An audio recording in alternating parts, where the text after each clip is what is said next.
በኋላ የሚቀጥለው ፕሬዝዳንት ቶሎ ማሰብ የነበረበት ሻዕቢያ ይህን ያህል ከተጠናከረ ያለንን ጦር አሰብ ላይ እናድርግና አሰብን ይዘን እንከራከር እንዋጋ ብሎ ያሰበ የጦር መሪ ወይም ፕሬዝዳንት ወይም መሪ አልነበረም። ይህ ትልቅ ስህተት ነው። የፍላጎት የሪፋይነሪ ፕሮጀክት ለኢትዮጵያ አዲስ አይደለም። በ1959 ዓመተ ምህረት እንደ ኢሮፒያን አቆጣጠር በአሰብ ፖርት አካባቢ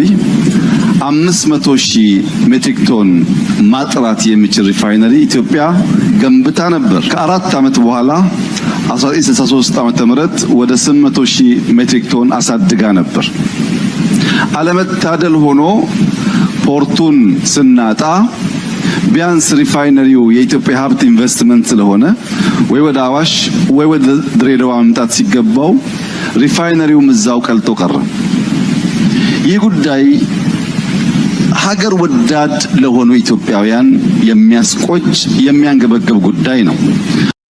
ሕጂ ኣብዚ እቲ ዘረባ ክልቲኡ ኣተሓሒዝና ንርአዮ ክልቲኡ ኣተሓሒዝና ክንርኢ ኢለ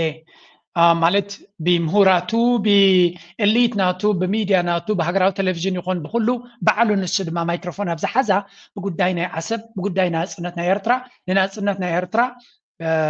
ብዝኽሕድ መንገዲ ዝዛረበ ዘሎ ኢትዮጵያ ኣብ ዓሰብ ናይ ነዳዲ ድዩ ናይ ሪፋይነሪ ክትሃንጽ ከላ እንታይ እቲ ዕላማ ነይሩ ኣብ ከመይ ዝበለ ኮንዲሽን ኮይና እያ ሃኒጻቶ ኢልካ ንምሕሳብ ቁሩብ ትለይ ሕቶ እዩ ዘድልዮ ወይ ንእሽተይ ሓሳብ ጥራይ ዘድልየካ ኤርትራ ኢትዮጵያ ብዘይ ፍቃድ ብዘይ ሕጋዊ መንገዲ ንኤርትራ ጎቢጣ ሒዛትሉ ኣብ ዝነበረት ብዛዕባ ዝተሃንፀ ትካል ዝዛረብ ዘሎ ካልኣይ እቲ ላቅፅናቱ ወይ እውን እቲ ንታሪክ ምንዓቅናቱ እንታይ ዘርእየካ ኢትዮጵያ ካብ ኤርትራ ክትወፅእ ከላ ወይ እውን ኢትዮጵያ እቲ ስርዓት ናይ ኢትዮጵያ ክወድቕ ከሎ ከመይ ኢሉ ከም ዝወደቀ ኣይፈልጥን እዩ ከይንብሎ ይፈልጥ እዩ ግን ንዕቀት ናይ ታሪክ እዩ እዚ ምክንያቱ ኣይኮነን ፋብሪካታት ኣብ ዓሰብ ዝነበረ ከውፅእ ሰራዊቱ ብሂወት ከለዎ ከውፅኦም ኣይከኣለን ንብረቱ ከውፅእ ኣይከኣለን ኣበይ ኮይኑ ከውፅኦ ኢትዮጵያ ማስ ነይሩ ንበዓሉ ንሱ ንብረቱ ጠርኒፉ ንዚምባብዌ ሃዲሙ ዝነበረ ኣበይ ኮይኑ እዩ ናይ ኣብ ሪፋይነሪ ዝነበረ ጅንፍሪ ዝነበረ ይብሉ ወላ እዚ ብዛዕባ ኣብዚ ቅድሚት ንሪኦ ፀናሕና ኣብ ኤርትራ ናጽነታ ሪኮግናይዝ ክትገብራ ይነበረትን ኢትዮጵያ ክብል ከሎ ኤርትራ እንታይ ዓይነት ሓይሊ ነይሩ ኣብቲ ግዜ እቲ ብዙሕ ስለዘይ ተዘርበሊ ኣባቶም ምክንያቱ መለስ ዜናዊ ንኢትዮጵያ ክሕድን ኤርትራ ተቂሙ በፍንጫ እንታይ ሓይሊ ኣለዎ ሻዕብያ ሓይሊ ነይሩ ኣብቲ እዋን እቲ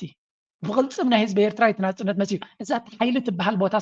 ስለትጣሓሰላ እዩ ዝፀገም ዝመፅ ዘሎ ኤርትራ መጀመርያ ብቅልፅማ ብቃልስናታ ናጽነታ ረኺባ ድሕሪ እቲ ካልእ ዲቴይልስ ዝመፅእ ዘሎ ባይ ዘ ወይ ገለ ካብቲ ኣብ ናይ ዩኤን ሓበሬታ በፂሕና ድማ ብጭብጢ ክንዛረብ ስለ ዘለና ድግም ኢለ ከሪአኩም እየ ግን ንመለስ ኣብቲያ ከተሓዛ ስለ ዝኾንኩ እቲ ኩነታት ክነተሓዞ Stands today not as a trusted neighbor, but as a rogue fortress, allying with Ethiopia's enemies, suffocating its own people, and sabotaging Ethiopia's every move from the Nile to the Red Sea. So here's the daring question. If recognition was a gift, can Ethiopia take it back? Buckle up, because this isn't just speculation. It's a case for rewriting history. ሕጂ እንታዮም ዝብሉ ዘለው እቲ ንኢትዮጵያ ኣብቲ ግዜ ናጽነት ኣብ ኢትዮጵያ ናጽነታ ንኤርትራ ከም ሃገር ኣፍልጦ ክትባ ከላ ዓብ ስልጣን ነይርዋ ንረብሓ ናይ ኢትዮጵያ ዘይኮነ ሙሉእ ብሙሉእ ንረብሓ ናይ ኤርትራ እዩ ተፈፂሙ ስለዚ ኢትዮጵያ ኣብቲ እዋን እቲ ሕቶታት ከተልዕል ትኽእል ነይራ ብዓይኒ ወተሃደራዊ እውን እንትኾነ እንታዮም ዝብሉ ዘለው ኤርትራ ምስ ተሰዓረት ባፅዕ ምስ ተሓዘ ኣስመራ ምስ ተሓዘ ደርግሲ ሰራዊቱ ኣኪቡ ኣብ ዓሰብ ክዋጋእ ንዓሰብ ከትርፋ ነይርዎ ኣበይ ኮይኑ ከትርፋ እንተት ርእሶም ዘይሰርሕ ንምዃኑ ደርግ ንበዓል ኣብ ኣዲስ ኣበባ ዘይነበረ ሰበይ ኮይኑ ሰራዊት ክመርሕ መን እዩ ክመርሖ ነቲ ዓሰብ ንኩናዶ ንገለ ድብሎ ደለው ኤቭሪ ታይም ነዚ ክንሰምዕ ከለና እቲ ዝዓበየ ጌጋ ዝተፈፀመ ሽዑ እዩ ዘሕዝነካ እኮ ኣባ ከላ እቲ ሃገር እውን መዕለቢ ከገበረላ ነይርዎ ፅቡቅ ጌርካ ዋት ኢኻ ከለኻ የግዳስ ምስቲ ማሕበረሰብ ዓለም ካብ በረኻ ስለ ዝመፅኣና እቲ ሰራዊት ናይ ኤርትራ ኣፍልጦ ምሃብ ኣቦታት ብዙሕ ፀገም ክፈጥር ይኽእል ነይሩ እዩ ወታደራዊ ሓይሊ ጥራይ ናጽነትካ ምርካብ ኣብ ዓለም ኣፍልጦ ንክትረክብ ቀሊል ኣይኮነን ምክንያቱ ወታደራዊ ዓይኒ ሶማሌላንድ እውን ወታደራዊ ዓይኒ እኮ ነቲ ልውላዊ ነቲ ክልል ናቱ ናፅ ኣውፅኡ ኣሎ እዩ ብዓለም ደረጃ ተቐባልነት ናይ ሃገርነት ንክትረክብ ግን ኣዝዩ ከቢድ እዩ መንግስቲ ኤርትራ ብፍላይቶም ሻዕብያ ድማ ጽቡቅ ገይሮም ሓሲቦምሉ ብኸመይ መንገዲዮም ነቲ ማሕበረሰብ ዓለም ኣብ ኢትዮጵያ እንታይ ንዝህልዩ ኤርትራ ከም ሃገር ተቐባልነት ክትረክብ ትኽእል ጽቡቅ ገይሮም ሓሲቦም one of the best decision እዚ ነገር እዚ ክትፈልጡ ኣብ ናይ ኢንተርናሽናል ሪሌሽንስ ኤርትራ ምስ ሃብተመት ማለት እዩ ኤርትራ ምስ ማዕበለት ኣብ ናይ ኢንተርናሽናል ሪሌሽንስ ከም ሓደ ስፔሻል ኬስ ብፍላይ ኣብቲ ናይ ኢንተርናሽናል ዲፕሎማሲ ትዝበለፀ ኬስ ኮይኑ ክመሃር እዩ ስለምንታይ ወታደራዊ ብልሒ ጥራይ ዘይኮነሲ ፖለቲካዊ ብልሒ ስልቲ ረቂቕ ስትራቴጂ ብድሕሪ መጋረጃ ከመይ ጌርካ ከም ሃገር ሬኮግናይዝ ክትከውን ትኽእል ኩሉ ነገር ተሓሲብሉ ብኤክሰለንስ ኤግዜኪዩቲቭ ዝኾነ ብዝለዓለ ርቀት ዝተሓሰበ ጥራይ ዘይኮነስ ኣብ ትግባሬ ዝተፈፀመ ፕሮጀክት ኢና ንርኢ ዘለና ውፅኢት ናቱ ድማ እዚ ሕጂ ውይ ዘብሎም ዘሎ ዝኾነ ጭብጢ ስለ ዘሎም ኣይኮነን ክንዲ ምንታይ ብልሕና ኤርትራ ክዋሓጠሎም ኣይከኣለን ኣዝዮም ውሕዳት ክነሶም ከመይ ገይሮም እዮም ከምዚ ገይሮም ልዕለና ተዓፃፂፎም ኩሉ ነገር ብንዖም ብዝምጥን ንዓታቶም ብዝምችእ ኩነታት ክኸውን ኢሉ ዝብል ትመልሲ ቀሊል ክነሱ ግን እቲ ዝኸድዎ ዘለዉ ነገራት ክትሪኦ ከለኻ ግን ኣብዚ እዋን እዚ ዝብልዎ ዘሎ ብፍላይ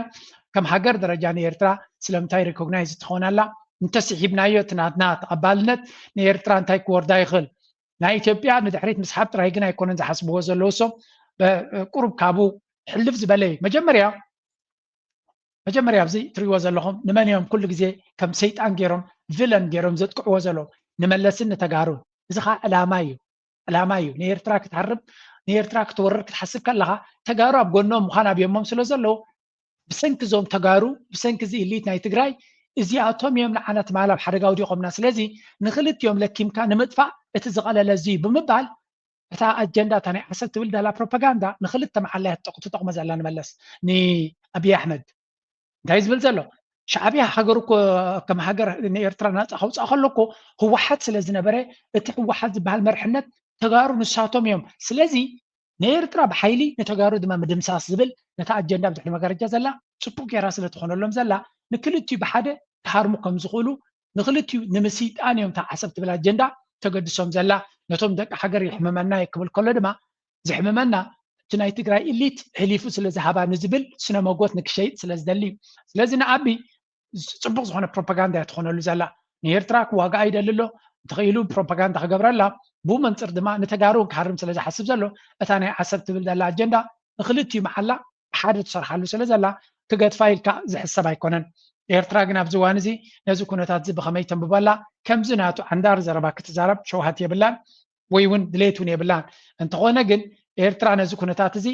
ኣቕሊላ ክትሪኦ ከም ዘይትኽእል እቲ ዝግበር ዘሎ ዘረባ ድማ በቲ ኤርትራ ትቦ ዘላ መልሲ ክንሪኦ ከለና እንታይ ኢለኩም ኣሎ ሓንቲ ነገር ክርዳህና ዘሎ ኤርትራ ኣብ ኢንተርኔት ኣብዚ ሶሻል ሚድያ ትምልሶ ዘላ ኩነታት ክትሪኦ ከለኻ ነዚ ናይ ኣቢ ኣካይዳ ሲሪየስነስ ናቱ ተረዲዎም ኣሎ ክንዲ ምንታይ እቲ ዕንደራ ናቱ ዶባት ሰጊሩ ከም ዘሎ ተረዲዎም ኣሎ ግን ከምዚ ክንገብረካ ኢና ብምባል ክዛረቦ ይደልዩ እዮም ዘለዉ እቲ ዝግበር ኣብ ባይታ ክገብርዎ ጥራዮም ዝደልዩ ዘለዉ ስለዚ this is going to be very interesting ናይ ብሓቂ ዘገርም ኩነታት ክንርኢ ኢና ምናልባት ሓንቲ ነገር ኣብዚ ከስማዓኩም ደልየ ዘለኹ ጅብዚ ቀረባ ዝብላ እያ እዚኣ ስምዑ ሕጂ እንታይ ይብላ ኣሎ ኤርትራ a failed state not a neighbor ስለዚ ኤርትራ ዝወደቐት ሃገር እምበር ጎረቤት ኣይኮነትን እዚ ዘረባ እዚ ድማ ንምንታይ ደልየካ ከም ገሌልካ ዓቕሚ ረኺብካ ነቲ ሃገር ተወሪርካ ጎቢጥካ ንኽትሕዛ እዚ ሕግዘካ ፕሪኮንዲሽን እዮም ዝቕርቡ ዘለዉ እቲ ፕሪኮንዲሽን ዝገብሮ ዘሎ ኣብይ ኣሕመድ ካብ ግዜ ናብ ግዜ እቲ ሕቶ ዓሰብ ከም ዘይኮነ እንታይ ዳ ብዓብዩ ወላ እውን ንኣነጂ ዝዛረበኩም ዘሎ ፖለቲካል ኮመንተሪ እዚ ኣብ ባይታ ክፍፀም ዝኽእል ማለት ኣይኮንኩን ግን እቲ ዕላማ እንታይ እዩ ከም ገለ ጌርካ ንሱ ክዛረብ ከሎ ኣብቲ ኢንተርናሽናል ቬኒዩስ ኣብቲ ናይ ዓለም ለኻዊ ቦታ እንታይ ዝብል ንሕና ኣጠቃቅማ ናይ ወደብ ስምምዕ ክንገብር ኢና ንደሊ ዘለና እዩ ዝብል ዘሎ እዚ ሕጂ ዝፈጥሮ ዘሎ ብፍላይ በዚ ሆር ሬቪው ገይሩ ዝወሰዶ ስጉምቲ ግን ከም ገለ ገይሩ ብፍላይ እታ ኢማራት ትበሃል ብድሕሪ መጋረጃ ትደልዮ ዘላ ነገር እዚ ምዃኑ ብዙሕ ግዜ ተዛሪበ ያነ ከም ገለ ጌርካ ንኤርትራ ወሪርካ ወይ ንዓሰብ እንድሕሪ ሒዝካ ናይ ኤርትራ ልኡላውነት ብምጥፋር ንኤርትራ ከም ልኡላዊት ሃገር ኣይኮነትን ብምባል ነቲ ዝሓስካዮ ኣብ ዓለም ደረጃ ማሕበረሰብ ዓለም ኣንጻርካ ንኸይዛረብ ዝግበር ዘሎ ፕሪኮንዲሽን ወይ ከዓ ድራማ ኣቐዲምካ ነቲ ክትገብሮ ትደሊ ሕማቕ ፖለቲካዊ መበገሲ እናገበርካሉ ምፅናሕ እዩ እንታይ ማለት እዩ ዝስከስምዖ ንእሽተይ እንታይ ማለት ምዃኑ Eritrea, a failed state, not a neighbor. What has Eritrea become in these 32 years? Let's measure it against the Montevideo Convention's 4 pillars of statehood: permanent population. Eritrea's youth are fleeing in droves. Indefinite conscription has turned the country into a prison. Eritrean refugees fill camps in Ethiopia, Sudan, Uganda, and beyond. Define territory? Borders remain contested, from Badme to the Red Sea. Ethiopia never secured guarantees. Effective government? Eritrea hasn't held an election since 1993. No parliament, no constitution. Governance is the fist of one man, Isaias Afwerki. Capacity for foreign relations? Instead of partnerships, Eritrea ሕጂ እንታይ እዮም ዝብሉ ዘለዉ ኤርትራ ከም ሃገር ክትከውን ኣይትኽእልን እያ ዝብል ስነ መጎት እዮም ዝጥቀሙ ዘለዉ እዚ ዘረባ እዚ ሕጂ ሓቂ ንኽዛረበኩም ኣነ ከም ሓደ ኤርትራዊ ቅዱስ ኤርትራዊ ግን ኣካይዳ ናይ ማሕበረሰብ ዓለም ዝርኢ ዘለኹ እዚ ዘረባ እዚ ኢትዮጵያ ኣብ ባይታ ዝኾነ ይኹን ፅልዋ ስለ ዘይብላ ኣብ ኤርትራ ወተሃደራዊ ዓቕሚ ናታ ናብ ኤርትራ ገፁ ኸይዱ ስጉምቲ ገይሩ ክዕወዝ ዝኽእል ዘይምዃኑ ኣይ እምበር ኢትዮጵያ ብዝኾነ ይኹን ምክንያት ኣብ ኤርትራ ውግእ ገይራ እቲ ነገር ክርዳና ኤርትራ ውግእ ገይራ ኢትዮጵያ ውግእ ገይራ ዝኾነ ቦታ ኣብ ኤርትራ እንተተቆፃፂራ እዚ ዝብልዎ ዘለዉ ዘረባ ኣብ ቤት ፍርዲ ወይ እውን ኣብ ፖለቲካዊ ጣውላ ሒዞሞ ክመፁ ዝኽእሉ ምዃኖም ርግፀኛ እየ እንዳፅዋይ እዚ ስለ ዝኾነ እዩ ኤርትራ ልዑል ጥንቃቐ ትገብር ዘላ ልዑል ጥንቃቐ ንምባል ድማ ኣብ ዝግብኦ ቦታ ኣፀቢቓ ፅቡቅ ጌራ ትዛረብ ዘላ ምክንያቱ ንሳቶም ኤርትራ ከም ሃገር ነቲ ናይ ስቴት ሁድ ዝበሃል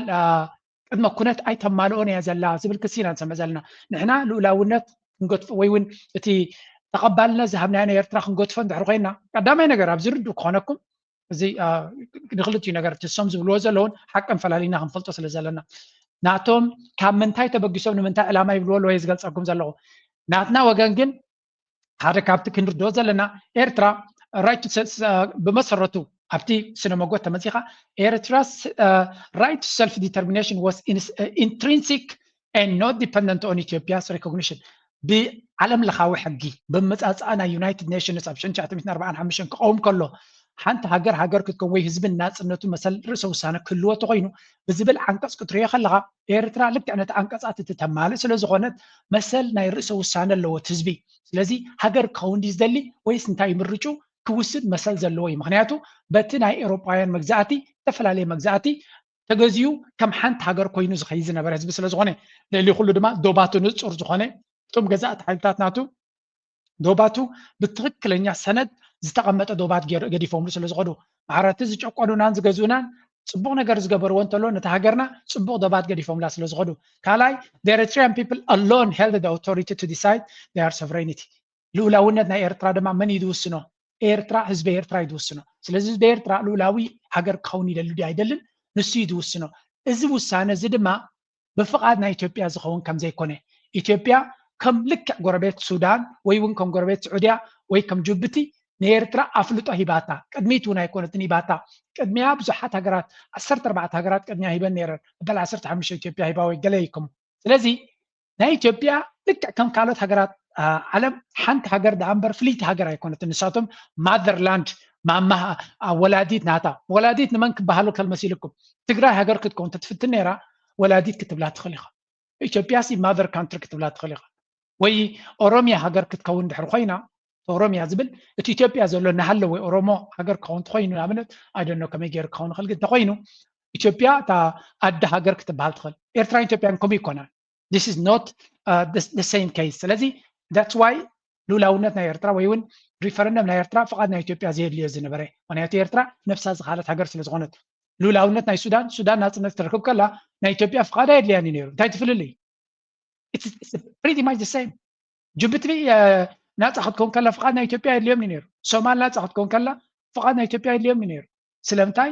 ኩላተን እዚአን ብኤውሮጳውያን ሃገራት ዝተገዛ ሃገራት እየን ስለዚ ኤርትራ ልክዕ ከመን እያ እቲ እንኳ ኣብ ልዕሊ ኤርትራ ዝተፈፀመ ዓለቕ ወይ እውን ግህሰት ወይ እውን ምዝመዛ ኤርትራ ከም ካልኦት ሃገራት ኣፍሪካ ብፍላይ ድማ ከም ሊብያን ሶማልን ብጥልያን ዝግዛእ ዝነበራ ናፅነትን ክረኽባ ናፅነታ ክትረክብ ዝግባኣ ሓንኩኢሎም ሓናኺሎም ሸናኺሎም ኣብ መፃወድያ ናይ ኢትዮጵያ ደርብዮማ ማለት እዩ እዚ እቲ ክፍለሊ እዩ ቀፂልና historical and legal foundation መሰረት ናይ ሕጋውን ታሪኻውን ከዓ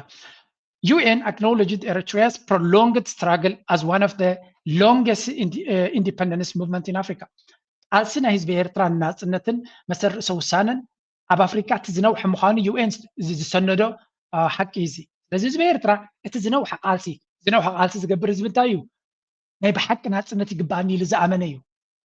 ናጽነት ይግባአኒ ኢሉ ዝኣመነ ጥራይ 30 ዓመት ዝቃለስ እዚ ንባዕሉ ነብሱ ዝኸኣለ ክትስገር ዘይግባእ ዓቐበት እዩ እዚ ኩሉ ካብ ኢትዮጵያ ዝመጽእ ዘሎ ዕንደራ ነቲ ኩነታት ናይ ዓለም መዝሚዞም ዝገብርዎ ዘለዉ እዩ እምበር ናይ ኤርትራ ናጽነት ዘከራኽር ዘለዎ ኣይኮነን ወርሒ ወይ 3 ወርሒ ተቃሊስና ኣይኮና ረኺብና 30 ዓመት ዝቃለስ ህዝቢ ኩነታቱ ስለ ዝፈልጥ ጥራይ እዩ ወይ ግን ናጽነቱ ክሳዕ ክንደይ ከም ዘገድሶ ስለ ዝፈልጥ እዩ ቀፂሉ ኣብ 50ታት in the 50s many UN member states supported Eritrea's independence or trusteeship opposing Ethiopia's annexation ስለዚ ወላ እውን ኣብቲ 50ታት ኤርትራ ናጽነታ ንኽትረክብ ዝድግፉ ብዙሓት ሃገራት ነይሮም እንተደይ ኮነ ድማ ምናልባት ኣብ ትሕቲ ጽላል ናይ UN ንኽትጸንሕ ዝብል እምበር ነቲ ናይ ኢትዮጵያ ክትጎብጣ ተሓስባ ዝነበረት ዝቃወሙ ድማ ሃገራት ነይሮም እዮም ስለዚ ድሮ እቲ ከይዚ እቲ ቅድሚ እቲ ፌደሬሽን እውን እንተኾነ ኤርትራ ከም ሃገር ክትከውን ይግባኣ እዚ ክኸውን ዝኽኣለ ኸማን ኣንጻር ኩሉ እቲ ኤርትራ ድምፂ ህዝቢ ኤርትራ ንኸይስማዕ ዝግበር ዝነበረ ሸፈነ ብብሪጣንያ ይኹን ካልኦት ኤርትራውያን ኣብቲ ጉዳይ ናይ ፌደሬሽን ድምፆም ንኸይስማዕ ርእይቶኦም ንኸይስማዕ ኩሉ ዓይነት ሽፋን እዩ ዝግበር ነይሩ ስለዚ እዚ እውን ምርዳእ የድሊ ከምኡ ድማ ሳልሳይ ነጥቢ ድማ ኣብዚ ክንሪኦ ዘለና Ethiopia's 1962 abrogation of the federal government triggered armed resistance. ከምኡ ድማ ነቲ ዝተገበረ ፌደሬሽን ኢትዮጵያ ብፍቓዳ ስለ ዝጠሓሰቶ ኤርትራ ህዝቢ ኤርትራ ክቃለስ መሰል ኣለዎ ነቲ ዝተዋህቦ ጠዋይ ዝኾነ ፌደሬሽን እውን እንተኾነ ኢትዮጵያ ብፍቓዳ እቲ መንግስቲ ናይ ኢትዮጵያ ብፍቓዱ ስለ ደምሰሶ ህዝቢ ኤርትራ ንክቃለስ መሰል ነይርዎ እቲ ቃልሲ ናቱ ድማ ሕጋውን ግቡእን እዩ ሌጂቲሜት ቃልሲ እዩ ዋላ እኳ ህዝቢ ኤርትራ ክቃለስ ዝመረፀ ፌደሬሽን ስለ ዝወደቐ ይኮነ እንታይ ዳ እቲ ፌደሬሽን ንባዕሉ ግህሰት ናይ ድሌት ህዝቢ ኤርትራ ስለ ዝነበረ እቲ ቃልሲ ቅድሚ እቲ ምውዳቕ ናይ ፌደሬሽን እዩ ጀሚሩ ነይሩ ስለዚ እቲ ፌደሬሽን ምውዳቕ ነቲ ዋላ ንእሽተይ ተስፋ ዝነበሮ ተስፋ ቆሪፁ ኩሉ ህዝቢ ኤርትራ ንክስለፍ ዳሉ ገይሩ እምበር እቲ ፌደሬሽን ምውዳቑ ጥራይ ኣይኮነን ህዝቢ ኤርትራ ንክቃለስ ገይርዎ ኣብዚኣ ማዕረምታ ንእሽተይ ወሰኽ ዘድልያ ነገር ስለ ዝኾነ ኣብ መወዳእታ ድማ ብጉዳይ ናይ ሪፈረንደም ክንዛረብ ከለና ሪፈረንደም was free ናይ ኤርትራ ሪፈረንደም ድማ ናፃ ርትዓዊ ከምኡ ድማ ብብዙሓት ወገናት ዝተደገፈ ነይሩ ንኣብነት ልዕሊ 300 ኢንተርናሽናል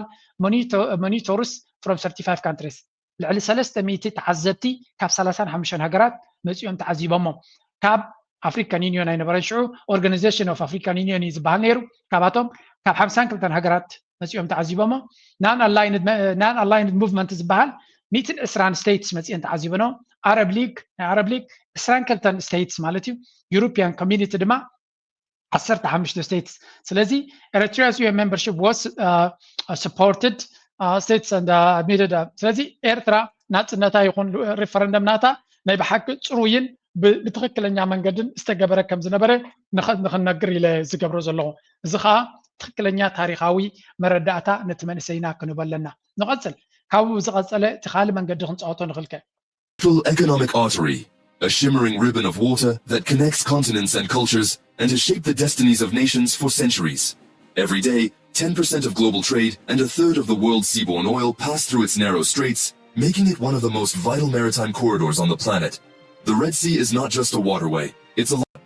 Against this backdrop, a significant partnership is forming between Egypt and Eritrea, two nations with a shared interest in stability and influence, now reshaping the geopolitical landscape of the Horn of Africa. Egypt, whose prosperity is deeply tied to the uninterrupted flow of the shared interest. እጂ እንታይ ንርኢ ኣለና ኣብዚ ሓደ ካብቲ ክንሪኦ እንደሊ እዚ ጉዳይ ናይ ናጽነት ናይ ኤርትራ ብመሰረቱ ንመን ሃገር እዩ ዝያዳ ደስ ዝብሎም ነይሩ መን ሃገር እያ ኤርትራ ናፃ ሃገር ክትከውን ልኡላዊት ሃገር ክትከውን ንረብሓ ናታ እውን ዘገድሳ ግብፂ ልኡላውነት ናይ ኤርትራ ኣዝዩ ኣገዳሲ ናቶም ኢትዮጵያ ኣብ ኤርትራ ዘለዋ ጽልዋ ዚሮ ክኸውን ትደሊ ሃገር ግብፂ ሓንቲ ወላ እኳ ግብፂ ንባዕላ ኣብቲ ልኡላውነታ ወይ እውን ሙሉእ ብሙሉእ ናይ ፎሬን ፖሊሲ ናታ ባዕላ ክትገብር ትኽእል እያ ክትብላ ዘይትኽእል ብካልኦት ሓይልታት ብቁጠባ ይኹን ብካልእ ትዝወር ሃገር ትኾነት እቲ ኣገዳሲ ነገር ግን ግብፂ ዝኣመሰለ ሃገር ኣብ ጎንና ንክኸውን ናቱ ካብ ውሽጡ ዝድርኾ ሓይሊ ኣለዎ ስለዚ ኤርትራ ምስ ግብፂ ድዩ ምስ ካልኦት ሃገራት ኣብ ልኡላውነት ናይ ኤርትራ ረብሓ ዘለወን ኤርትራ ልኡላዊት ሃገር እሞ ኣብ ትሕቲ ኢትዮጵያ ክትከውን ዘይብላ ኢሉ ዝኣምን ምሳቶም ሽርክነት ምግባር ምሳቶም ዕንቆት ዘለዎ ዲልስ ምግባር ምሳቶም ኣሰላልፋ ናትካ ኣፀቢቕካ ምግባር ልዕሊ ኩሉ ግን ሓደ ግብጽ ጥራይ ዘይኮነስ ምስ ብዙሓት ሓይልታት ብዝተፈላለየ መረዳእታ ጽቡቕ ዝኾነ ዕምቆት ዘለዎ ቁጠባዊ ናይ ሴኩሪቲ ናይ ካልእ ሪሌሽንሽፕ ዝምድናታት ምህናፅ ንኤርትራ ኣገዳሲ እዩ ምክንያቱ ንዕኡ ስለዘየለዮም ዝደፍሩና ዘለዉ ሓደ ካብቲ ንኣቢ ዘዕንድሮ ዘሎ ምክንያት ናብ ጅቡቲ ይኹን ናብ ካልእ ዘይገብሮ ዘሎ ኤርትራ በይና እያ ዘላ በይና ስለ ዘላ ድማ ክንደፍራ ንኽእል ኢና ዝብል ኣብ ሓንጎሉ ዘለዎ መረዳእታ ስለ ዘሎ እዩ ነዚ ድማ ጽቡቕ ጌርና ክንብድሆን ክንምዝምዞን ክንግስግሰሉን ክንሰርሓሉን ዘለና ኩነታት ኮይኑ ይስማዓኒ ሕጂ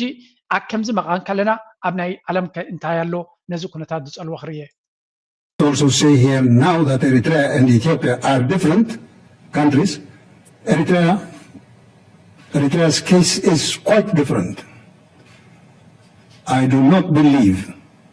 it has allowed the imposition of the will of other superpowers on it.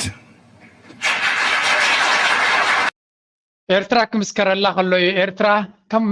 ኤርትራ ኢትዮጵያ ናብቲ ግዜ ጽቡቕ ዝነበራሉ ዝተዘረበ ዘረባ እዩ ኤርትራ ኩሉ ትኸፍሎ ዘላ ዋጋ ንምዕራባዊ ዓለም ከም ድሌቱ ንክኸውን ኣፍ ደገ ስለዘይ ከፈተት ስለዘይ ሕራይ ስለዘይ በለት ስለዘይ ተንበርከኸት ዝተገበረ እዩ And for that it is paying a price, a very serious price. But in the case of Ethiopia, we are still dominated. But that domination and the blame for that domination, we must accept Ethiopians. So Ethiopia ከም ኤርትራ ይኮነትን ኤርትራ ብዙሕ ዋጋ ትኸፍል ዘላ ነቲ ምዕራባዊ ዓለም ክትንብርከኽን ክትግዛእን ስለዘይ መረፀት እያ ስለዚ ኢትዮጵያ ግን ኣብ ከምኡ ደረጃ ዘላ ይኮነትን እናበለ ኣብቲ ግዜ ጽቡቕ ዝምድና ከለና ዝተባህለ ዘረባ እዩ of course ነዚያ ክሉፍ ኣቢለ ይተልኩም ዘለኹ ነቲ ኩነታት ቅድሚት ዝነበረ ዝገልጽ ስለ ዝኾነ ኩነታት ናይ ኤርትራ ብዕምቆት ክርዳእና ምስ ዝኽእል ጥራዩ እቲ ኤርትራ ወሪዳቶ ዘላ ኩነታት ብጽቡቕ ገይሩ ክበርሃል is incredible. The future is bright. The future is incredible. And I think fourth quarter of this year is going to be unbelievable for a host of reasons. So super excited. How do you think Bitcoin's going to go? I've always said that I think in time Bitcoin surpasses $1 million. I think with quantitative easing that we're going to have starting tomorrow when the announcement is made and all signs point in the right direction. ወዱን ዞን ትራሚዚ ቢትኮይን ክንደይ ክበጽሕ ትብሉ ዝመጻኢ ኢሎሞ ኣብ 122 ሺህ ሃላና ገብራ ከለኹ ነዛ ቪድዮ 1 ሚሊዮን ንቢትኮይን ክትበጽሕ I am wishing حق خاي يقبروا ترى يزبل زلغانة مخنياتو ببيتكوين 1 مليون تبصيها دنا بدقوس كم من باري كون مالتي بزح سبي كم كون I'm sorry تبدأ تقبر زلهم بزح سبي بيتكوين انفستيجير زلهم بزح سب دماء بغض تبالي على خيدي سلازي 100 شح 200 سنة شحالو نبلا لنا نب 1 مليون خيدي ندعري لنا I don't know كندي percent أبيتي وين انفلتنا أبو بريزنتي دما كم زبل زلوا سلازي أنت نتزبلوا زلوا تغطي الكات تقوم تمساعدة قداسيو حجينا بزبا አማራ ክልል ላይ ግጭት ማርገብ ነው እየተከናወነ ያለው ጦርነት ነው እየተካሄደ ያለው አሁን ይሄ እንግዲህ አተናተኑ ነው የሚለያየው ግጭት ምንድነው ምንድነው ውጊያ ምንድነው ጦርነት ምንድነው ጦርነት አጠቃላይ የፖለቲካም የዲፕሎማሲም ውጊያዎችም አጠቃሎ የሚይዝ ሰፊ አውድ ያለው ነገር ነው ውጊያ ምንለው ቢያንስ ያቻ የሁለትዮሽ ወይም ሰርድ ፓርቲ ምንለው የሶስትም ሊሆን ይችላል ኃይሎች የሚያደርጉት ያለማቋረጥ ውጊያዎች አሉ የሚመጣጠን ኃይል መሆን መቻል አለበት ማለት ነው ግጭት ግን በቃ ልትጋጭ ትችላለህ አንተም ሐራክም ሆነ ምናምን በየትኛውም ጊዜ አመጾች ሊነሱ ግጭቶች ሊነሱ ይችላሉ አማራ ክልል እየተከናወነ እንታይ ዝብል ዘሎ እዚ ናይ በሻሻ ወይ ናይ ኢትዮጵያ ሊቅ ማለት እዩ ወታደራዊ መራሒ ኣብ ኣምሓራ ዝግበር ዘሎ እንታይ እዩ ኩናት ዲና ክንብሎ ተጻቦ ዲና ግርጭት ዲና ክንብሎ እንታይ ኢና ክንብሎ ንኽእል ምስ በሎ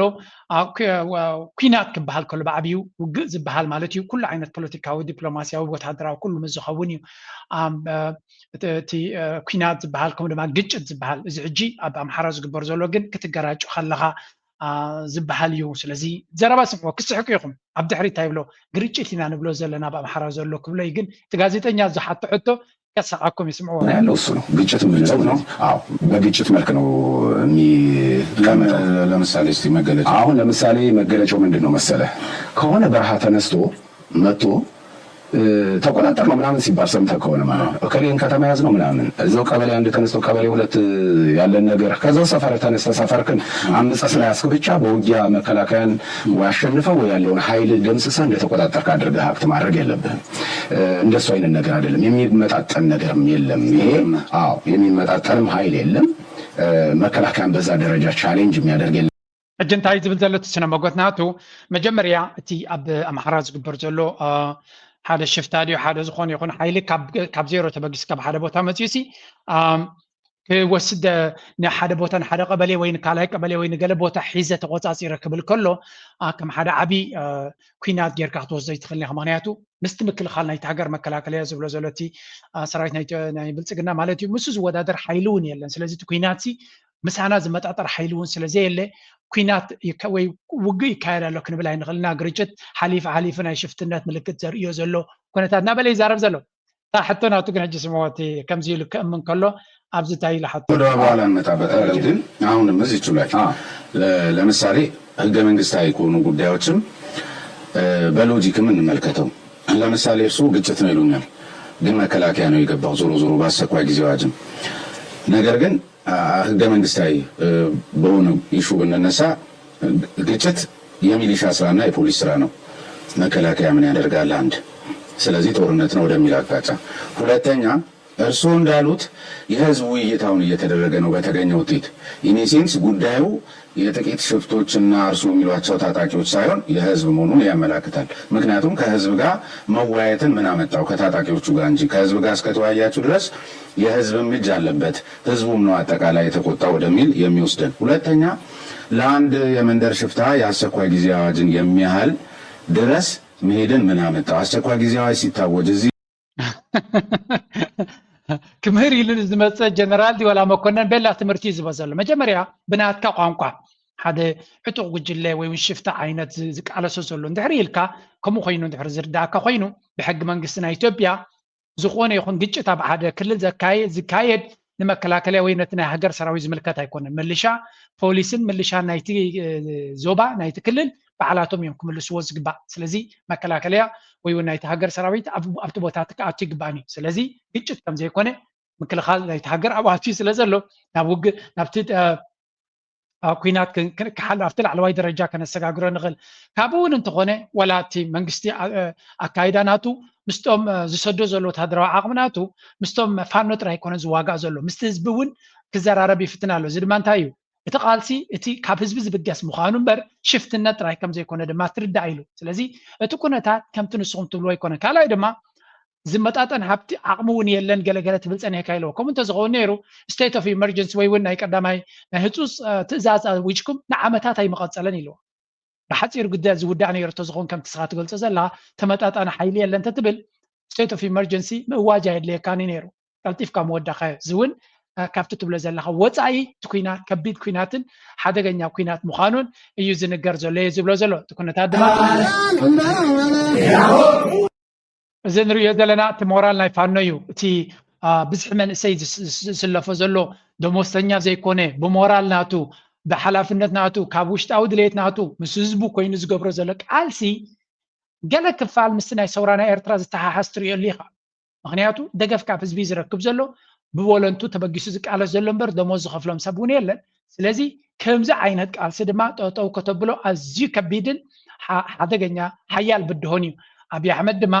ዝኸፍሎም ዘሎ ብደሞዝ ዝኸፈሎም ሰራዊት ወላ ሓንቲ ለውጢ ከምፅሉ ይከኣሉን and this is the situation ኣብ ባይታ ዘሎ ኩነታት እቲ ንሳቶም ክዛረብሉ ፀንዑ ግን has nothing to do with this። ምክንያቱ ክንምንታይ ክሽፍኖ ትደሊ እቲ ጉዳይ ካብቲ ንሶም ዝሓስብዎ ዘሎ ወፃኢ ምዃኑ እዩ። በጣም ውክቢያ ውስጥ ስትሆኑ አጠቃላይ እንዲህ ማህበራዊ ሚዲያውን ምናምን ስናይ ያ ሁሉ መቼም ጥቂቶች የሚያሰራጩት ሊሆን እንደማይችል ስለሚገመት እንደገና ደግሞ ቀደም ሲል ያው ጥያቄያቸውን በጉልበት ለማስፈጸም የሚል ነገር አንስተውልኝ ተልእኮ ወስዳቸዋል ምናምን ነገር ግን እርሱ ማለት ተመጣጣኝ ኃይልም አይደለም የሚል ነገር ስላነሱልኝ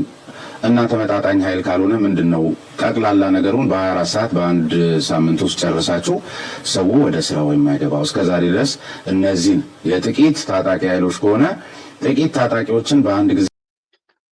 ዝገደፈሉ የብሉን ማለት ምሳናት ወዳደር ዓቕሚ የብሉን ሽፍታዩ ገለ ትብልዎ ኩሉ ኣብ ባይታ ብጭብጢ ክንዘራረብ ተኾይና زي اللي نجر مخانون يتابع محرز جبر زلو كوينات سفيح كوينات نهيز بدأ قف زلو سراويتنا مثل خالنا إثيوبيا دما ولا حنت قبر بكل عقم تساتفو ولا حنت لو تكم ساب زي كل درجة بس يحكم زلينا نرزلنا يزول زلو إزيتنا أمحرا وجن كون كله اتساقمنا إثيوبيا جن كابون اللي على زباعة سمخانو بزي خات فلتنا بنا تسمعوا በአንድ ሚኒስቴር መስሪያ ቤት ውስጥ በኋላ ካሳየኝ በኋላ በጣም የደነገጥኩት መሳይ በጋርዶ አምልኮ ማለት እኮ ነው። አርዶ ደም ረጭተው አንድ ሚኒስቴር መስሪያ ቤት ውስጥ የትኛው መስሪያ ቤት ነው መሳይ? እዛም በጣም ያስገርማል። አዎ የትራንስፖርትና ሎጂስቲክ ሚኒስቴር መስሪያ ቤት ውስጥ ነው። ዶክተር አለሙ ስሜ የሚመራው ሚኒስቴር መስሪያ ቤት ውስጥ ነው። አይተዋል። በፎቶግራፍም በደንብ የሚታይ ነው። በጋርዶ ያ ብቻ አይደለም፣ ውስጥ መስሪያ ቤት ውስጥ ሁሉ ገብተው በከፍተኛ ነው ጭፈራ። እንግዲህ እዛ መስሪያ ቤት ውስጥ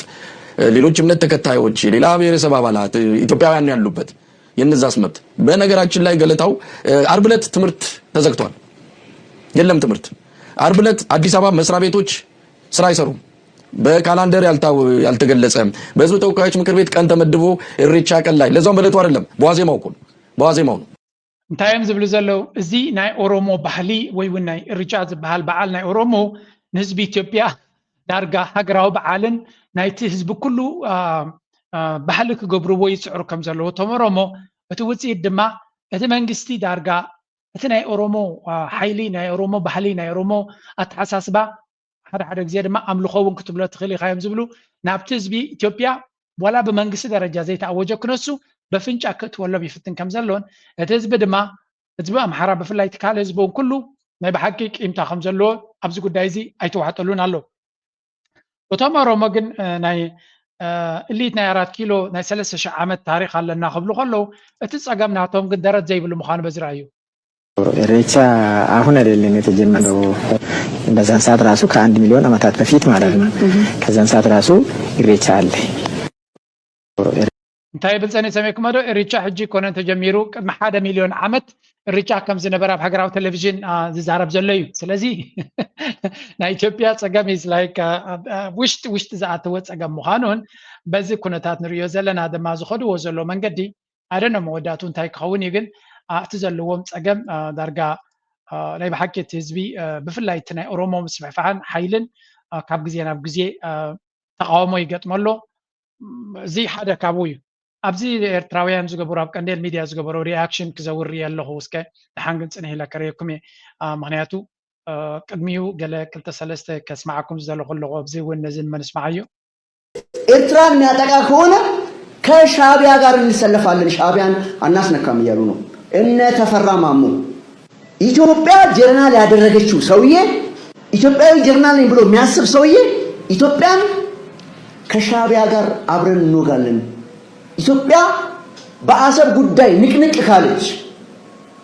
ኢትዮጵያ ወደ ቀይ ባህር የምትጠጋ ከሆነ ከሻዕቢያ ጋር እንተባበራለን እያሉ ነው። ሁሉም ጽንፈኞች እያንዳንዳቸው እከሌ ከእከሌ ልዩነት የለም፣ ሁሉም ሰብስቦ ማለት ነው። ሁሉም የሻዕቢያ ገረዶች ናቸው። ሁሉም እንታይ መትገብር ዝበልካ እንተ በልካሲ እንታይ ኻ ክትገብር ይትሕቶ ጅታይ ዘርዮም ዘሎ ኢትዮጵያ ጀነራልነት ስልጣን ዝሃበቶሲ ምስ ሻዕቢያ ኮይኑ ክመፀና ነቲ ተፈራ ማሞ ጀነራል ተፈራ ማሞ ይዛረብ ዘሎ ወራ ቶም ካልኦት ጀነራላት ካስ አልባጫዶ ካልኦት ዶ ኩሎም እኮም ኤርትራ ዝመሃረቶምን ኤርትራ ማሪኻ ዘረከበትኩም ሰባት እዮም። ስለዚ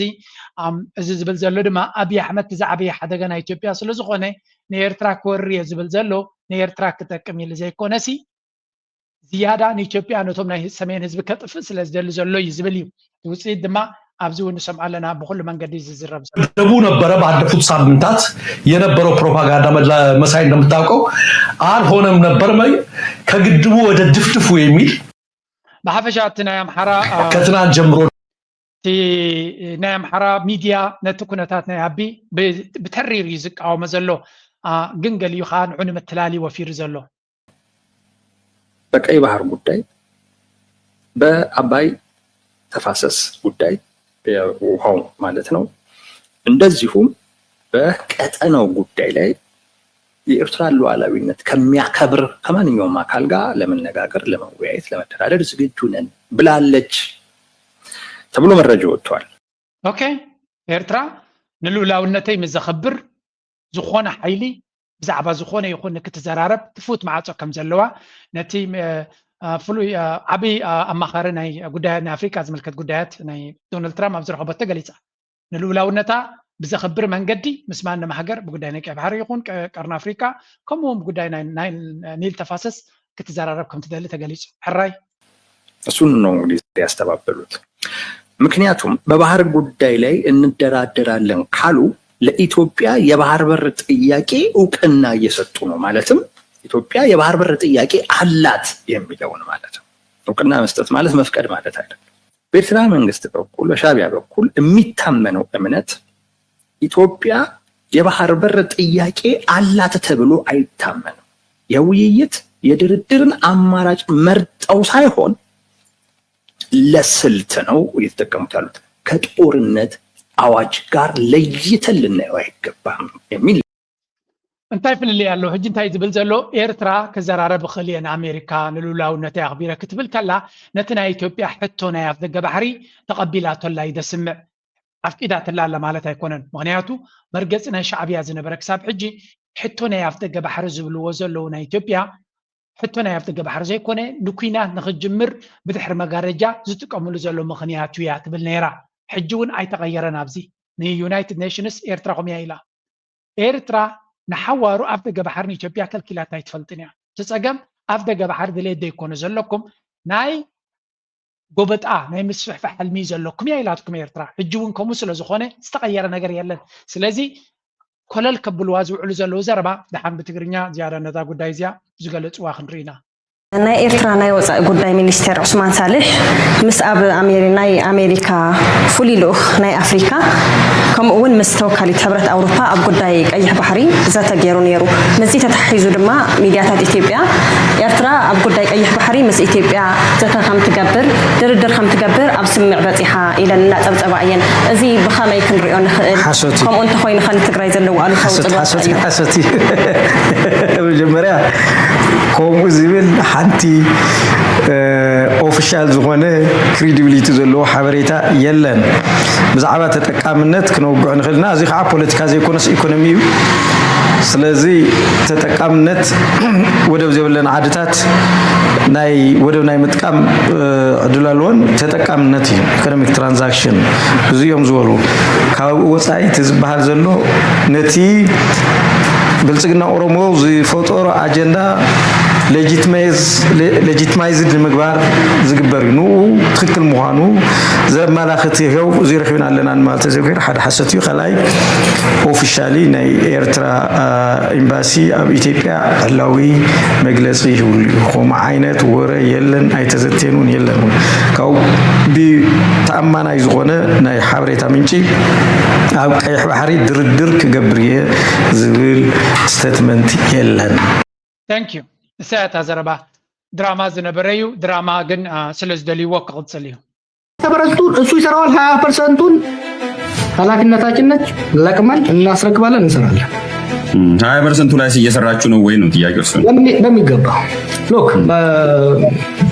በአዲስ መልኩ ወደ ስራ ከተመለስን ወዲህ ዲስኮርሱን ተመልከተው። ከዚህ በፊት ያው ብዙ ነገሮችን ለማድረግ if you go back and see some of the stuff you will see ባይነ ቀይራናቸዋል። ህዝቡ ላይ ከመበጣጠስ ምንም እንኳን ራሳቸውን ቢያጠናክሩ እንዲርበተበቱ ማድረግ ተችሏል። የለውጥ መንፈስ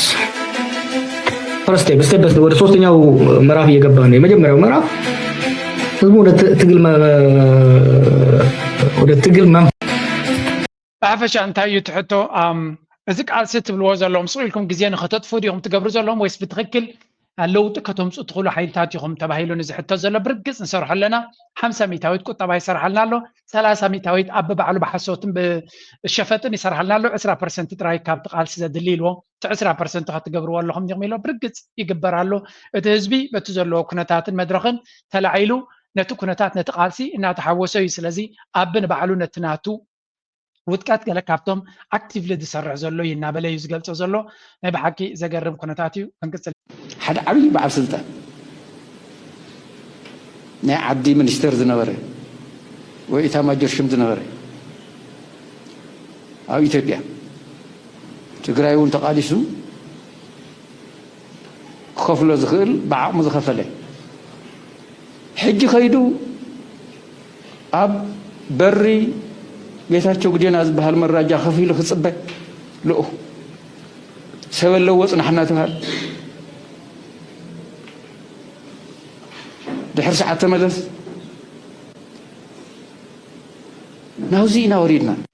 كم شقط جزا كم شقط سبز اكل استمهار ذا اكل بناي حزب تግራይ ባልዩ ዝዛረበ ዘሎ ናይ በሐቂ ኒ ጻጥቃን እንዲሁ ውርደት ናይ ጻጥቃን ይዝነግር ዘሎ ግን አብይ አህመድ ጋር ተዛሪቦ ነው የሪዩ አስደንግጥ ሁኔታ ዛሬ ዝኛው ጫፍ ላይ ያየኸው ግለሰብ ነገ ዝኛው ጫፍ ላይ ታየዋል። ምንም መርህ የለም፣ ፕሪንሲፕል የለም፣ እምነት የለም፣ ከውስጥ የሚመነጭ ማንነት የለም። የተገኘው መድረክ ውስጥ ዘሎ መግባትና ያን መምሰል ብቻ የሆነላቸው ግለሰቦችና ቡድኖች ታያለ። ጥርት ያለ ዓላማ የላቸውም፣ ጥርት ያለ ሐሳብ የላቸውም። ነገር ግን እዚህም እዚያም መቆም ችግር የለውም ለነ አብይ አህመድ እኮ ቀባሲው አቲ ንሱን አተም ዲሩ ወንመን ይሉ አይፈልጥኔ ከም ትሪዎም ዘለዎም ናይ ተጋሪዮም ነዚኦም ኩሎም አገቲሮም ገይሮሞም ዘለው ስለምንታይ ታዘረባ ትርጉም ዘለው አንድሪልካ ድማ እቲ ሓራ መሬት ዝበሃል ይፈሽል ስለዘሎ ኣብዚ ስምዕዎ ጥማ የግኒ ስዊልካይ በቃ ትነግሮ ኢኻ ደሞዝ ክንየዎ ደሞዝ ኣሎ 4000 መን ይከፍል ዝደሞዝ ደሞዝ ይመጽእ ፋይናንስ ይመጽእ አወቅ ማለት ዝ ምንጭስ መንዩ ናዚ መንዩ ለኸፍል እዚ ክብለካ ይኸል ያ ኦኬ እትፈልጦ አና ይፈልጦ ሕዚ አመራርሓ ኢኻ ነርካ አና ይፈልጦ ሕዚ ካበይ ከም ዝመጽእ ነው አና ይወሃብ መስራሕ መካየድ እውን ጀሚርኩ ሕዚ መስራሕ መካየድ እውን ተጀሚሪ ኦኬ ስለዚህ እዚ ካብ ላዕሊ ዝምደብ ካብ ላዕሊ ተመዲቡ ከታ ከአዲስ አበባ ዝመጽእ ምንጩ እከለ እዩ ይልኸ ስለዚህ ትብልያ እታና ሰራዊት ተኻልእ ዝድጉም ሰብ ግን አው ስለዘሎ ምንም ብዙሕ እንተና ስለዚህ ይኾነ ይለከለኹ ብዙሕ ተም ሰባት ተም ዝሕግዙ ሰባት ፍሉጣት እዮም እከለ ኢልኻ መጥቃስ እውን ይከ ስለዚህ እዚ እቲ ኩነታት አብይ አህመድ ዛረቦ ጸንሐ እቲ ጀነራል ናይ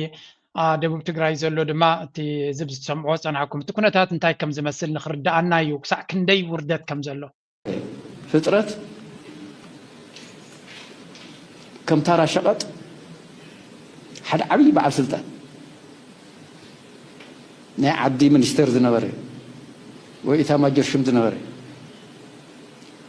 أو إثيوبيا it's crazy ግን ተኩነታትና ኢትዮጵያ ነዚህ ዝመስል ኣብቲ ናይ መወዳእታ ደረጃ በፂሕ ኣለኹ ኣብ ከለና ስምዕ ኣቢልና ኢና ናይ ኤርትራ ክስግር بزخون منقدي كوينات زدالي أكال يلن كوينات زقبار مدلاو يلن بطعامي نزحلفو 3 عامتات تتخصدو مسؤولة نزحلفو 3 عامتات بقى نسلامي محسن صنح زي زسانهم كلهم مسرتاو نقرات كملناسلو كلون نحنناتون كالرقاقز بقى عوزي يصانحو ግን እዞም ጉዳያት እዚኣቶም ይረጋገጹ ሳናዮ ብሔራዊ ረብሓታትና ይረጋገጽ ሉዓላውነትና ይረጋገጽ ኣብ ትሕቲ ወረርቲ ዘሎ ህዝቢ ሓራ ይውፃእ ገለታት ኢልካ እቶም ሓንቶይ ዝገለጽክዎም ፀገማት ኣብ ትግራይ ተብል ከለካ ኩናት ኢኹም ደልይኹም ኩናት ደልዮም ኣለዉ ኺዱ መሓድዎም ተባሂሉ ኣብ ፓርላማ ከም ሰማዕና ይኹን ኩላታ ጉዳታት ኣብዚኣ ከም ሓውስ መላገፂት ገይሮም እዮም ዋዛ እዮም ገይሮም ማግንታ ዋዛ እስከ ስምዕዋ እዚኣ ትዊተር ላይ ኖትስ ሳገኝ ከለ የሐዘን ድንኳን አልቃሾች ተቀያዩ ማዕረግ ጀነራሎች አመጡና ያልተባለውን ያልሆነውን የሌለውን ምንም አይነት ህጋዊ መሰረት የሌለውን ታሪክን ያላጣቀሰ ጫት ነው የሚቀሙት ሌላ ነገር ነው የሚወስዱት ኢትዮጵያ ውስጥ የሚበላው የሚጠጣው ነገር እኔ ግራ ይገባኛል እየወጡ ያልዘባረቁት ነገር የለምና ኤርትራ እውቅና ሰጠናትና እውቅናውን እናነሳለን የሚል ወሬ ተሰማ አንድ ሰው ይጠፋል እንደ 120 ሚሊዮን ነው የሚሉት እነዚህ ሰዎች እንደ አንድ ጤነኛ እንኳን ይሄ 40 ዩኒቨርሲቲ አለን ይላሉ 40 ዩኒቨርሲቲ እንዴት 4 ሰው ማምረት አይችልም ተዘረባ ብዙሕ ግዜ ኣብዚ ቻነልና እውን ከይተረዳእና ንመፅሖ ንክትሓቶ ዝግድደካ ኩነታት እንታይ ዝብል ዘሎ ሚሊዮናት ህዝቢ ዘለዎ ሃገር መዓት ዩኒቨርሲቲ ኣለዋ ዝበሃል ሲ حدا تعوي سبلة السنيخة هذا 4 تعويات تعوي كحسب زغلو حقنا عالم كما يسرح لولا ونت تاي مالتيو بعالم درجة تقبلنا زلو هجر انتاي مالتيو إيرترا انتاي تاريخها بخماي متيا انتاي تدسحب زلو نتكون تاسي قرب نتكون النت قبلو زخل سبدي زي اللي غينو كان دي أخي لو تعدي بالفي يا بجعديهم كقح مزوعلو ولا كاوز خفك هالس لو زلو يكسع كنزي زتفشت تحساسبان سمع زلنا نابليوم زارب زلو it's a very interesting time but at the end of the day نيتوبيا نعتاتهم زملكات قداي ስለዝኾነ እዚ ንትንክትብል እውን ኣይትኽልኒኻ ቁርብት ላይ ካብቲ ዝነበረ ኩነታት ነቲ ንሽተይ ወለዶ ትምህርቲ ካውን ዝኸድ ዝበልናዮ ድማ ክንሰምዕ ዓይነት ሰብ ኣይነበሩ ከምዚ ዓይነት ሰብ እውን ኣይኮኑ ኣካይዳይ ፍሉጥ ኣዘራርባይ ድማ ቁርኑብ ስነ ስርዓት ዘለኒ ሰብ እቲ ንዓይ ዝፈልጠኒ ካብ ስርሐይ ንገዛይ ካብ ገዛይ ድማ ናብ ስርሐይ ምዃን ህይወተይ እናተበላሸወ ዝኽለትሉ ግን ኣብ 2023 ኣብቲ ፌስቲቫል ህግደፍ ክካየድ ዝተባህለ ዶ ከነብል ዝኸድናሉ ሰዓት እዩ ህይወተይ ዛሕብትን ዝኣተወ ብድሕሪኡ ሓደ ዓመት ፀኒሖም ኣብ እስር ቤት ኣብ 2024 ወርሒ 224 ምስ ኣተወኒ ብድሕሪኡ ዘለኻ መሊሱ ተሪሩ ህይወተይ ክኸፍእ ማለት 2025 ወርሒ 2 ወርሒ 3 ቢሉ ይኸውን ተሸጊረ ማዕረ ጥሚ ከበይ ዝድቅሰሉ ዝነበርኩ ሰዓት ሓጉዝኒ ዝበል ኩሉ ግዜ ስሕቁን ባጭውን ይኽነር ባይት ሽቁን ትበልዑን ይኹም ነይሩ እዚ ደይኮነ ንታስ ኣብ ዝኾነ ከይወድቃ ኣጆኻ ትብሉ ሽግር ምስ ወደቐን ኣይንፈልጠካን ትማልኮ መይሲነኩም ሪእኩም ወደ ሓንኩም ጥራይ ጥዕም እየ حقنا مزراب نزوم ناشو منسيات أبتي فيستيفالات نيرترا من الدربي زنبرو كن حزلهم يبلنان كن داي سبات اتوم نعوز هندسو زنبرو كساب حجاب ميديا انجيرهم يفصلوا له بحق حتتو سربيت ايكودو بيت فردي كسسو زخون مغنياتو نتا حقي فاين لاين حتى جاف نتا حق متحاس كي تحسو مسألة حساب كان يمقلاق سلو زلهم ناي ميديا مسألة سلو زلهم تخكل حق خي تحسو نتوم كالوت جن بلا غيرهم ابتاو قد قوادي اتيومهم قد باي لهم لومي أنا أجلي لهم إلا قصوا لهم الله ورقاتهم تبلاشوا كابسرهم تسويكم ما ريكورد ما أبتزن برولا عاد تفسيم لهم قال لهم ورقاتهم تبنت لهم أبحس من شجروا مسودة قدما كده ينفلتكم إن لهم تريلهم زباج أولهم يوم ترايم زمان سيزي هيفلتوني أنا جناب حرب وتاريخ نيرة عيسى بينيرو مالت كم سب كتري هلا بوليتيكا قاماناتو كندو تخطاتي ليه فلتني يجن الرمز بلا كدان زخدن يري يعني هجيك سمع خلوه جن I'm really sorry نخن أنا أبتاع كنا تاتيا نفسحاتنا عشتو كنت أبسم برنسخاتكم كنت قدوا لايكم كمني لنيرة وتسيت ناتو دم كاب جزيان سمع لنا very sad جن أمو داتا عقم سبت بس هكا نخالوت مسألة زلهم سبات مسألهم كتنا تفتين كا حق كرخا قبل كاي من البعض أبتاسو منتيا أمن دربي خاب جزاخاتي خاب أب تيك توك تزارب تخليها جقرنا دفتم كه مسألة كه حققن أسيلو ماتيو أبراهكا صبر كاين بالليرنا وتسيت ناتو دمان ريالنا على هذا جزء شجريك مراكز اللو. بوليتيكا خميتي بقى حساب واحد تقولوا حساب تجار تقولوا حساب أمحار تقولوا حساب نيجيريا تقولوا وأنت متحسين كوسينا لكم طبعا لا متحسين لكم بقى أنا تقدر مني تمالي تقرأ تعود واحد تعود المرقص حجرا مسعبكم كا تفراري مقص تعرف ميقرب تابع بحري سمحان بو أنا ميقرب ملس انت عنجال مچم جيجا نبزح سبني زلب بمامزلو كميو بلوتي نغرات كرداكا تجمير خميو نتوم تغاغيوم زنبر مرداتا كخونم يخلقن قرب سكلبونا خاخن وسخ امور حلاو سدان بوش حلاو زيغا النقفحو نحن اينا النشريد نحن اينا النعدق نحن اينا النقفح نحن اينا نمن يحسمو نالاي يحسمو ناكابي يحسمو نحلافي يحسمو سقعد الترارف يزرارف يبلو بوتانا مسيلو ما يوم يتقفح سقعد الرم بضوح قد لا تركبي بحقي منقس مالت هزبيو هزب مالت منقسي قردن عموتن سقان حموتن تداقاقي فكا منقسن نحنان هزبن تداقاقي فناتا مع عيدنا لبوناسي يا أتاز لبوناسي سي دوكومنتد كخوني زقبو أتي زربانا يزوم لباماتنا عدنا كون يزوم أبوتات مزحفتين بعلو مغنياتو تبابيو سبسي كم طباب كم سنة طباب جيروم يوم تزاربو انت عين زربات تزارب كمي جيركا عد تنابر حزب كمي جيركا بحدا تنابر اتش ما قلو دبايتو دو بهلا بتعدسي اتزبلت لبونا زلو استمسكرولي زخون اتستمسكرولو لبام دما كل جزء نتالبونا عقي بواي زخي so this is beautiful كاتي حزب خان تفلت انت فلتكا انت فيلمي لان كان قريص ام زو صواس كسمعوا ابزي عدل انت تركب امريكا عتيد ما كده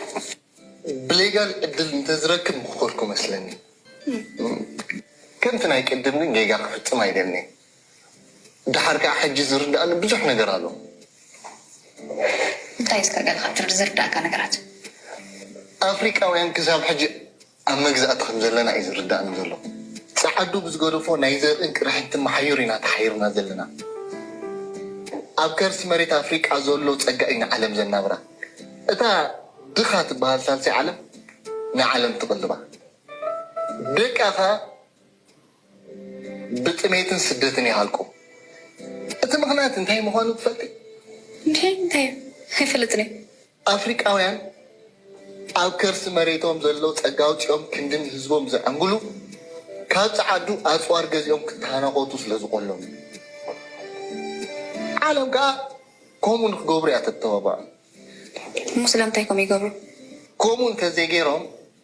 ኣብ ስልጣን ዝፀንሑ ይመስሎም ስልጣን ከዓ ንኣፍሪቃዊ ቅድሚ ኩሉ እዩ ዝስራዕ ወላ ቅድሚ ህዝቡን ሃገሩ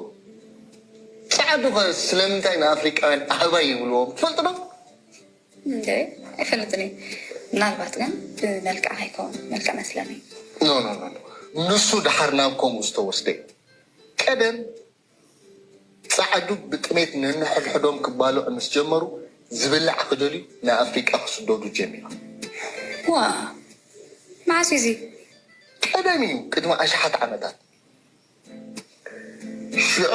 ቶም ፃዓዱ ተሰዲዶም ናብ ኣፍሪቃ ምስ መፁ ኩሉ ኣፍሪቃዊ ሰቡን እንስስኡን ከምዚ ናይ ገነት ካብ ደስ ዝበሎ ገረብ በልዕ ካብ ደስ ዝበሎ ይሃድን ይስዕስዕ ምስ ራይዎ ኣብዚኣ ተጅምር ተሓስድና እንታይ ኣማታ እዚኦም ከምህባይ ኣብ ገረብ ይበልዑ ምስ በሎ ምስኪና ኣፍሪቃዊ ከዓ ንሃለኪ ምስ ገረቡ ክበኣት ጀል ኤፈዩ ነዚ ኩሉ ዝዕለኒ استمهاركايو دي ولا اسكاب زنبكايو نو دستنتنكوي سدت انت زيلو مثالي مي اي مس انكواني لي حسب مچم اتي لبونا نتي نشتي ولدو بعد زلو نزي خسمع كله حنقولو صبو غيرو نكحسب اقداس خويني سمعني تيكتي فتيكي افكيركي ميتلكي جلز بلا زدقاقه مسلچو زغونه فيلمታት ገዲፍካ ዕምቆት ዘለዎ ነገራት ከምዚ فيلوزوفيكال دما تاريخ زلو عبايتا دما زرع نتاريخ نا افريكا ننقحت نا عمرو كسرح زخل مقبار نبحق دسيلوني I don't know ابيتا عينت فيديو مخانا كم جاقرا جيرون قريش اميريا The best things happen when you expect the unexpected and just go for it. I arrived in Eritrea with no plans and ended up at the biggest religious celebration of the year. Along the way, people invited me into their homes, introduced me to their way of life, and መቸም ቱሪስት ሳብ ኤርትራ ዝብላዕ እንጌራ እዮም ረኺቦም ዘለው ሓደ እቲ ህዝቢ መስኪን ገርሂ ፃዕዳ ፉቴጅ ደልዮም ወይ እውን ኮንተንት ይደልዩ እቲ ህዝቢ ድማ መስኪን ስለ ዝኾነ ኣብ ገዝኡ ይእትዎም ኣብ በዓላቱ ገለመ ፅቡቅ እዩ ቱሪዝም ስለ ዝኾነ እቲ ህዝቢ ኤርትራ ግን ኣዝዩ ገርህን መስኪን ምዃኑ ኣብ ውሽጡ ዘሎ ጥራይ ዘይኮነ ኣብ ደገ ዘሎ ህዝቢ ድማ ዝወፀት ቪድዮ ስለ ዝርየሎም ዘሎ بخومو منقدي خدلو صبغ بيزنس كميو تزبنا قدوس مخانا بدقه زلون نتوما وشتي توريزم نخغبر زخدو زلون يعدمو مالو بزخونه منقس ኤርትራ نت بوتنشال ناي توريزم ريو زدل ጽጋናታት ከከይዶም ዝደሓረት ሃገር ኣብ 50ታት ተጠው ዝበለት ሃገር ናበሉ አሽሙር ዝጻቱና ዘሎ ካይ ወሓጠልና እንዲ ግን እቲ ብዙሕ ነገር ከም ዝገይሩ ናይ ቱሪስትስ ናይ ቫኬሽን ኩነታት ክረኸለና ዓድና ብዙሕ ግዜ ኣብ ሚድያ ትመጻላ ካብቲ ብሕማቅ ጥራይ ትግለጾ ዝነበረት ጽቡቅ ገጻት ናይ ህዝብና መስኪን ህዝቢ ሓላል ህዝቢ ዲሲፕሊን ዘለዎ ሃገር ስነ ስርዓት ዘለዎ ካብ ስርቅን ገበናትን ናጻ ዝኾነ ሕብረተሰብ ምዃኑ ይውጁልና ኣለው ጽቡቅ ይሱ ግን አይ ሆፕ መንግስቲ ኤርትራ ድማ ዘድሊ ጽጋናታት ገይሩ ነቲ ሃገር ነቲ ረኺባቶ ዘላ መድረኽ ብዝለዓለ ከምዛ መዓልቲ ቱሪዝም ዝበልዎ ነቲ መዓልቲ ቱሪዝም ብተግባር ነቲ መሰረታዊ ነገራት ክፀጋገን ዝኽእል ፀጊንካ تعدي زلوا بوتنشال بالعالي وسينا نتي ربحا وسيد دما ناب حزبون ناب هاجرون بزبالة سريحو نتهاجر ناب زبالة درجة كوزا تسفى نقبر نايلو معرس سابزخن بدينا لا يقبروا ريتوهم من حسابكم قدف نابلكم أبزك السنة بتوكمي مزادر فقط فكم